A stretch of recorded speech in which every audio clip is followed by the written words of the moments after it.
Another great episode of Dark Winds this week that sets up for a massive finale. We got a big cliffhanger at the end, and next week's episode should wrap up this storyline, and I'm really looking forward to it. Absolutely loving this season. Let me know how you guys are feeling about the show in the comments section, but let's just break into the breakdown. So we start the episode with a flashback. Yet again, another black and white flashback with some color. We got the color red. Again, we saw the significance of the color red a few weeks ago, so that is making a return in this one, except this time I think it's referring to blood. So that is the color. There's a car that is also red, and his jacket. Now this turns out to be the killer, and he comes home and finds his father and I believe his sister murdered. So that is a big twist. And all along, we've been told that he's searching for his mother. And it turns out it is not for positive reasons. He's not trying to find her for anything other than revenge, in my opinion, because it turns out that she maybe did it. She had the gun in her hands, and there's red fingernails as well, so that's a big hint. So see, she's very distraught here. She has the murder weapon in her hands, and it seems like she was the one who did it. So I think that he wants to find her for revenge. So I think that's a big twist, and I think it'll set up something interesting next week, hopefully. But yeah, it gives us a little bit of a tragic backstory and a little bit of a motivation that we weren't quite expecting. So I think it makes for an interesting aspect of the storyline. Let me know what you guys think. I was not expecting his mother to be a murderer. So, I mean, like mother, like son, I suppose. So we pick up in a similar scene to how we ended last week. We got the killer in the cage at the jail, and we got Leaphorn staring at him. Now, some time has passed, I believe, because he now has his arm in a sling, whereas he just kind of was loose before, if I'm remembering right. So it seems like it's the exact same scene that we left in. It's not. I'm pretty sure some time has passed, but he's still staring at him. He's still hunting his prey, essentially, is how I would interpret that part of the scene there. Oh, and I forgot to say that in the first scene, the sister getting murdered, she was in front of a piano, and there was a metronome. So that's, again, keeping up with the theme of a timed metronome going back and forth, and she was using it for a piano. But here, there's a recurring theme of the killer tapping on the jail cell, and he taps later in the episode, and then the metronome ends up being important for the cliffhanger. So there's definitely some symbolism going on there, and I think it symbolizes how the killer has a very orderly life. You know, he has those mannerisms where he's very particular about how he likes his food, about how he likes every little, how he makes his bombs. You know, bombs, of course, they have ticking as well involved, timers. So there's a lot going on there.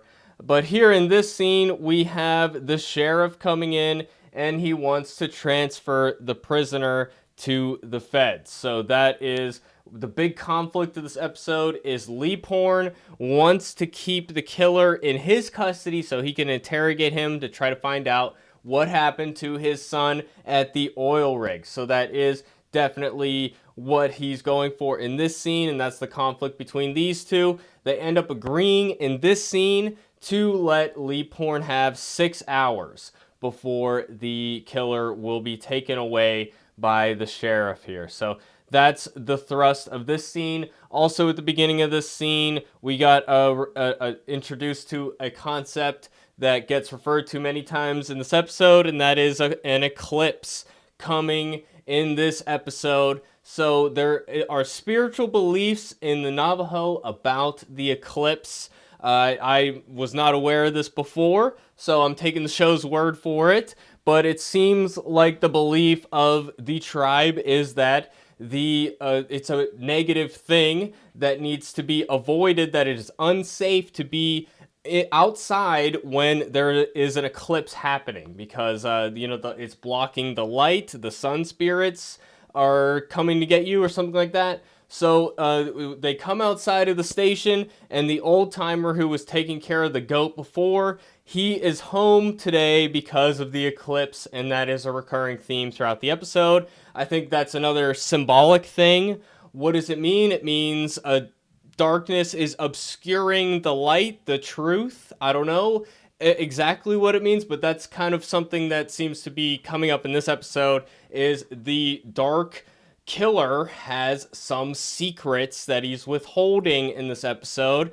And I think that it's a symbolic thing. Everything is intentional in this show. They always have, every episode seems to have a theme, and the eclipse is this one here. So I think, again, we have another symbol to break down, and your boy loves symbolism.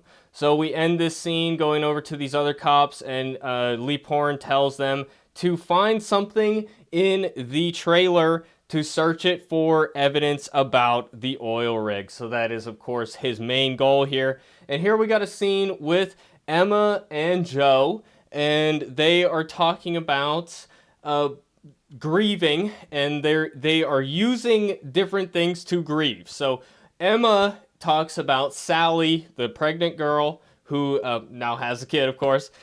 She felt that Sally was going to be her answer to the void left in her when her son died. So she was pretty much using Sally, but she wasn't thinking about Sally at all. She was only thinking about herself and her own grief. So that is kind of, it's a tragic realization to come to, because it should be a good, positive thing. But after what happened last week with Sally and how she feels trapped and she's not feeling too positive about where she is in life right now, Emma has come to realize that she was being selfish. And she is also saying that Joe is doing this in his own way. He is not necessarily thinking about anything other than his own grief in his search for the truth about his son. So, of course, I would say that doesn't necessarily invalidate what he's doing. I would say what he's doing is a righteous thing. Somebody should. Somebody needs to find out. There might be other people connected, other people who might be doing harm to others. So it is the right thing to do to try to find out who the killer was working for and why the rig blew up. But she very aptly, Emma, says that he's doing it for selfish reasons. And I think it's important for Joe to acknowledge that. And I think he acknowledges that in this scene, but he says he still has to do it. So I thought this was a good scene. I think the themes here are really good. And I've been a little bit critical of the scenes between the spouses here, but I think this one is one of the better ones this season, I must say. So here we got Chee back in the storyline again, and his storyline, I think, is going to intersect with the main storyline with the killer here. We'll see that by the end of this episode. So he was hired by BJ Vines to follow Mrs. Vines around and see who she's spending time with. BJ Vines believes that his wife is cheating on him. She is supposed to find out who she is cheating with. He's following her, and he follows her to the store. We've been here many times at this point. This storekeeper, he's selling rugs and whatnot. She's in the store right now. The storekeeper, he comes out and talks to Chee, and he lets him know that the killer, the blonde man, is in the jail cell. Chee has his priorities. He has a personal vendetta, a personal connection here. So he abandons temporarily the Vines case to go to the station. Now here we got Bernadette, and she, of course, applied to the Border Patrol job a few episodes ago, and now she has been accepted. And I think next week, most likely, she's going to turn down that job, but that's her story arc in this season, is contemplating going elsewhere to do the right thing for her tribe, work within the system.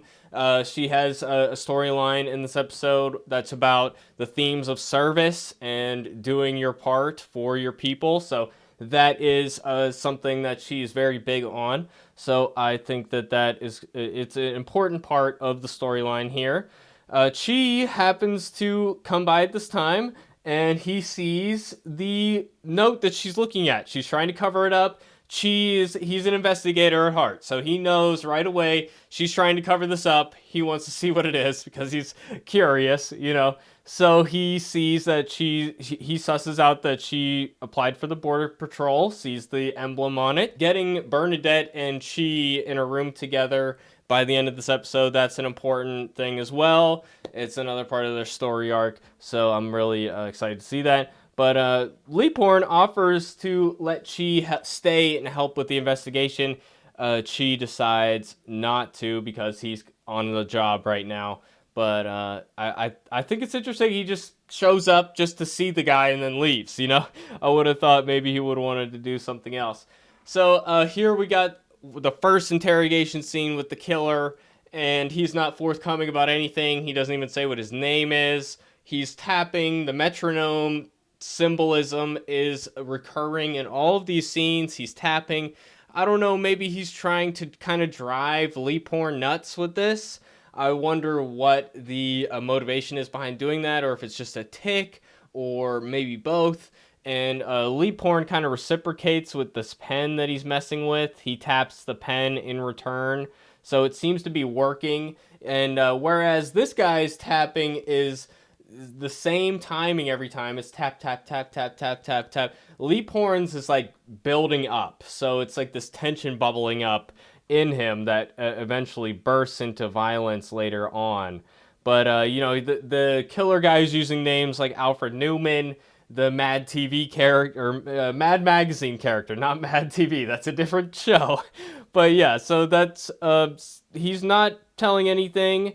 And he's basically toying with Leaphorn, and it seems like a fruitless thing here, but he's trying to get what he can out of it. So after searching in the trailer, Bernadette or somebody finds a book of his schedule, and they find the meeting with the private investigator on that Tuesday. The private investigator comes in, and, you know, he is basically threatened because by being an accessory to murder. So he's, you know, they kind of threaten him into helping them because he doesn't really care about anything. But he's surprised to find out that the guy is accused of murder. So the private investigator, he says, you know, I was hired to find his mother. This is her name, yada yada. And then Leaphorn asks him for a favor, and then this guy comes in, and it basically is just trying to get more information out of the killer here. And I think there's a really good line where the killer, you know, he immediately knows the guy is here at the behest of the cops, and he says, you think I'm an idiot? And then the guy says, well, you murdered people and got caught. So the implication being, yes, he is an idiot. So I did like that. The killer gives up a little bit of information after seeing a picture of his mother that the guy ended up finding. It turns out her name wasn't Maddox, I believe. Her name is now McGuire. Presumably she maybe remarried or changed her name legally. So that is why the other investigators weren't able to find her. So that is that scene. And now we are here. I'm assuming that this is the ritual that Emma has been talking about all season. She's got all of her friends here. And the woman Helen, this woman here is Helen, who is, her daughter was murdered in the first season, in the first episode. And she, you know, is married to the guy that Leaphorn had a fight with. I like seeing her back. That was cool. And she brought the reporter along with her, apparently at Sally's recommendation. So Sally, the connection that the reporter had with her last week, I believe, or was that 2 weeks ago? She ended up breaking through. She said in that scene that she needed to try another tactic, and her tactic is just being here to listen. She agrees not to print anything that is said here. So I'm curious where that ends up going. Also noteworthy that she's in red again. That's a recurring theme. What is Red trying to tell us? I don't know. Let me know your theories in the comments section. I'd love to hear it. Oh, and also, it's worth noting that Helen here is also a writer on the show. She wrote one of the script, and she's a staff writer on the show, so that is cool to see. And that's that scene there. So now we're with Bernadette, and here's another subplot where this guy in the first episode got arrested for something. This guy with the longer hair here. And in this episode, he gets arrested for trying to hotwire a car. And it turns out that he did it on purpose because he was drafted into the Vietnam War, and he does not want to go because he is taking care of his grandmother and sister, assuming they're both sick or something. So he thought, if I get caught with a crime, that they won't take me into the army. And Bernadette says, yes, they will. She ends up sending him home and not arresting him. You know, maybe that's, not protocol exactly, but she decides, she wants to do the right thing. So she goes a little beyond the protocol to just send this guy home. Bernadette's saying that, she served in the military. When we're called, we have to go because it's the right thing to do for our people. And that's a recurring theme with her character, and it makes sense she would encourage him to go to Vietnam, even though he's afraid of dying over there, and he doesn't feel that the country values him as a citizen or even views him as a citizen because he is Navajo, or Dene rather. So that is definitely a very real conflict there, and I think it's a really meaningful subplot in this episode. I almost wish we got a little deeper into that, but there's so much going on this season, we couldn't really do that. So here's the private investigator comes out of the interrogation room, and he gives a name of the guy who the killer is working for, supposedly. Presumably, the killer gave that information away knowing it would get back to Leaphorn, because it turns out not to be who he's really working for. He's just kind of toying with him again, giving him a little bit of information just so he can keep going with his investigation, but not enough to actually find out anything of substance. So it does lead to something further down the line. So then we get this scene here with Chee stopping by Bernadette's place, and he kind of leaves a peace offering. Gives her some of these nuts. I don't know the significance of the nuts, if there's a spiritual thing there. She says, did you pick them yourself? Because that would make them meaningful to her. She doesn't really need any, she can go to the store herself and buy something. She doesn't really give value to things that can just be bought at the store. She gives value to more spiritual things like time. Your time spent picking those nuts yourself is a lot more meaningful to her than the money you spent on these nuts at the store. So Jim Chee is a man of the world. He's just going to buy what he needs. And this is the central conflict between them. And also, the eclipse is about to happen. That's why she's home right now. Leaphorn has sent everybody home because they're supposed to stay out of the sun for spiritual protection in their belief system. And again, here's another symbol of the conflict between Chee and Bernadette, because Chee said, I didn't think you'd be home, because he doesn't even know about the eclipse. Maybe he knows about it, but just isn't thinking about it. He knows enough about Bernadette to know, and he knows about the tribe, so he should be able to connect these things and know that she's here. Or maybe he does know, and he's lying about not knowing just because he wanted an excuse to see her. I don't know. There's layers here, but I think that the surface level is most likely it, that he really didn't think about it because he doesn't value these kind of spiritual things. It's not something that he personally cares about, other than just it being a part of his people. We see later he kind of shows that he does care a little bit. But yeah, so I like this scene here. She ends up inviting him inside for protection, even though he was perfectly fine to just drive off and didn't really care. But I think maybe it was all a plan. Maybe it was all a ploy on Chee's part. He knew that if he came right now, she would be here, and that she would invite him in, and he's just playing coy. Maybe that's actually it. I don't know. Let me know what you guys think. Did Chee plan this on purpose or what? I mean, he definitely still seems interested in her, right? So maybe I've kind of convinced myself into thinking that it's a plan now. So here we get a bunch of shots of a bunch of characters taking cover from the eclipse. Then here they're talking in Bernadette's trailer about the Border Patrol job. Does Leaphorn know? No, he doesn't know that she was accepted. Chee basically seems to want her to stay because he's here, and he wants to have a relationship. It seems like. So he's asking her what it would take for her to stay, and she says it's not that simple. And then she tells the story of how she went on a date once with Elvis Presley. And I like how they shot this. You see the light in the background. But yeah, there's a picture of Elvis Presley in her trailer, and it turns out that she met him when she was stationed in Germany. So it's definitely not something you would expect to see in her apartment, given how much she values people, the Dene people. It doesn't really seem like she would date somebody outside of that, right? Because of how much she values that. But she tells Chee this story because, he's kind of like Elvis in that way, that he's got one foot out the door, but he's also from her people as well. So I think that this is it's a humorous scene. I like it. She basically threatens him. If you tell anybody, I'll kill you, just as a joke. And then, Chee flirts back and says, it might be fun to tell people. It's a wholesome scene. I really enjoyed it.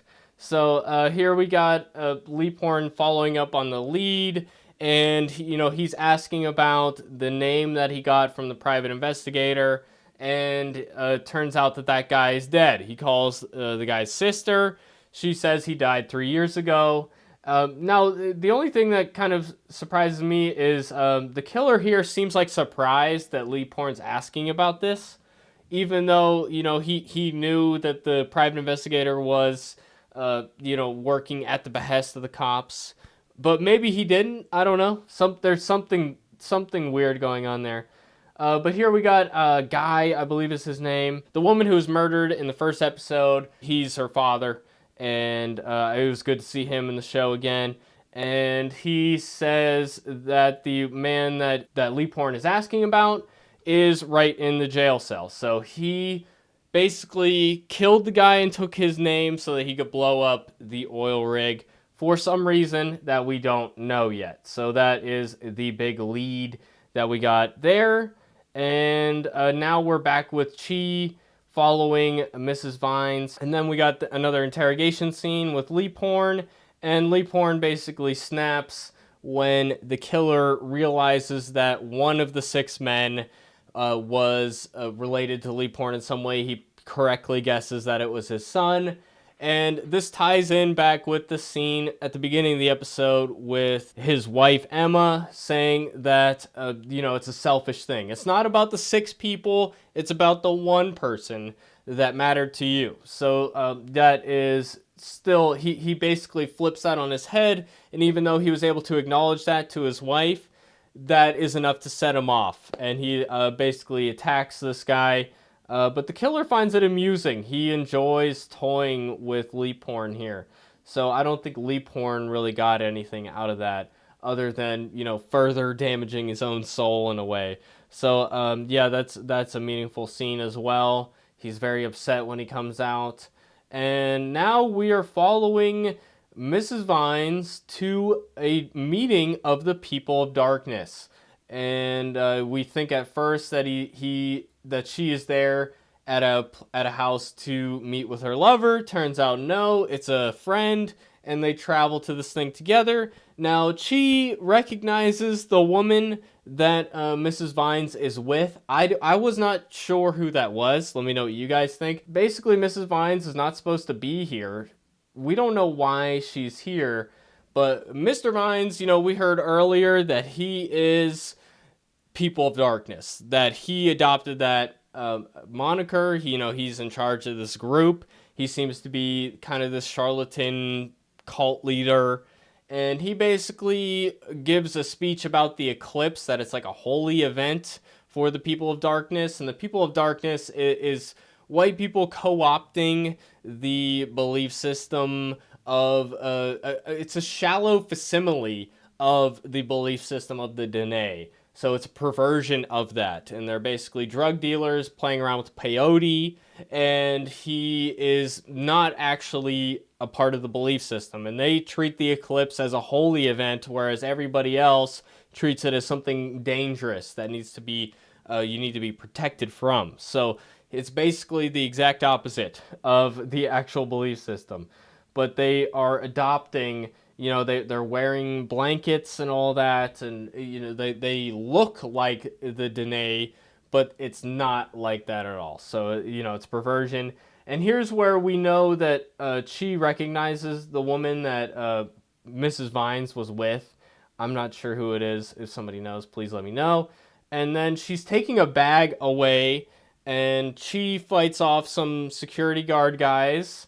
And there's, a little bit of a chase scene here. Chee leaves her, and then he tries to go back to get Rosemary, Mrs. Vines, and then he circles back around, and the woman is gone. The bag is still there. So there's something important about that meeting. I think it's going to illuminate something down the line. Really curious to see where that goes, but we're kind of left on a cliffhanger there. And now the prisoner transfer is happening. The sheriff is here to take away the killer. And then we get the end of the flashback where the killer, as a kid, takes away his mother's gun. And then we cut to a wide shot and we hear a gunshot. So we don't know if he actually shot her. It would be kind of weird if he shot her because he's spent all this time looking for her, right? So presumably it's just like last week where Leaphorn had the killer in his sights. He was about to shoot him, but he ends up shooting to the right, of him, so not actually hitting him. So I think that that's something that we're going to find out. He didn't actually shoot her, but maybe he did. I don't know. Maybe he did, and then she survived it. Who knows? I don't know. I'm really curious what's going on with that. And then we got the final scene, and the guy leaving for Vietnam. He is saying goodbye to his family, and Bernadette gives him something for protection. When you leave the reservation, you're supposed to wear this necklace that she gives him.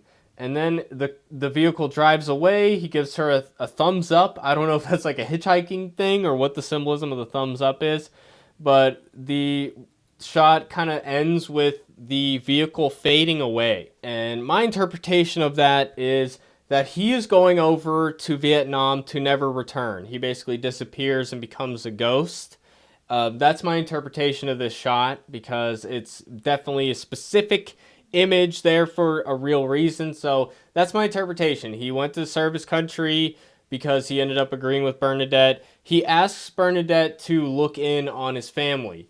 So even though she's thinking about leaving, she promises to stay. Maybe that's one of the reasons why she's going to end up staying. But the guy, I'm interpreting it as he dies in Vietnam and is never going to come back. So that is, I think, the tragic ending of that part of the storyline there. So Leaphorn returns home. He gets a phone call, and it turns out that the killer escaped. Or I'm assuming the phone call is, hey, the killer never was delivered. So something happened. He chases it down here, and there was a flock of goats.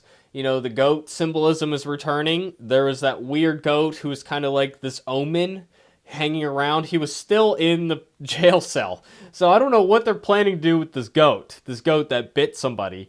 And he's still hanging out in the jail cell for some reason. Well, we got all these goats. It's like a symbol of something bad or evil going on. The sheriff's car is upside down. The sheriff is hanging out of the vehicle. And he's still alive, though. Leaphorn calls for backup, and then he looks in the trunk. And while the prison transfer was happening, we got a close-up on a box, and it's a box of evidence. And in the box was the metronome that we've seen many times, and we had that symbol in the first scene with the flashback. We see the metronome, and then now we see that the metronome was, in fact, a bomb. and that it is what blew up the car here. So that is definitely the symbol. That is the bomb. I mean, it looks like it exploded in here. The metal needle is no longer there. So my interpretation of that is that was the bomb. We saw the killer notice that it was in the box, so he knew it was there. I don't know how he managed to set it off. I'm presuming they will explain it next week, but he manages to get away, and that is the cliffhanger we are left off on. And I'm really excited to see what happens next week. I'm going to miss the show when it's gone, and I hope it gets renewed for a third season. Definitely let me know what you guys think in the comment section. But with that, I'll see you guys next week for the season finale, and hopefully it's not a series finale, and we get to see another season next year. But let me know what you guys think, and I'll see you guys in the next video. Thanks for watching, everybody. Peace out.